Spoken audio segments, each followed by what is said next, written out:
பார்த்தீங்கன்னா எதிர்கட்சி தலைவர் அவர் நிறைய விஷயங்களில் அடிக்கடி ஏந்திரிக்கிறார் சட்டசபையில்.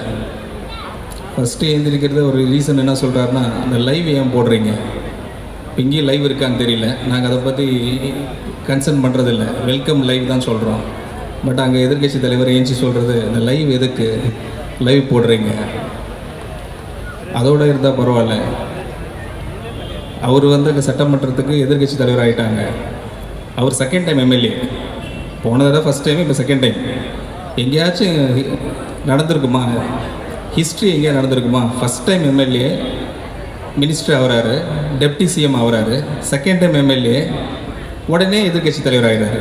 ஏன் உங்கள் கட்சியில் பழைய வேறு லீடர்ஸ் இல்லையா? ஏவி வேலு இல்லையா? நேரு இல்லையா?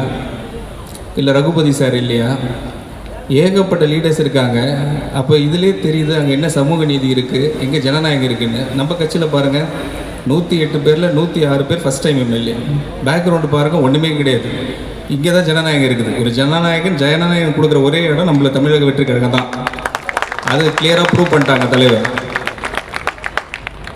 என்ன எடுத்திங்கன்னா, ஃபஸ்ட்டு என்னோடய ஹிஸ்ட்ரி சொல்லிடணும். ஆக்சுவலாக அது பல தகவல் வெளியே பரவிட்டுருக்கும்.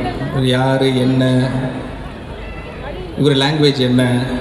என் லாங்குவேஜ் ஒன்று தான், ஒரே லாங்குவேஜ் தான், கடின உழைப்பு மட்டும்தான் என் லாங்குவேஜ். உழைப்பு உழைப்பு உழைப்பு.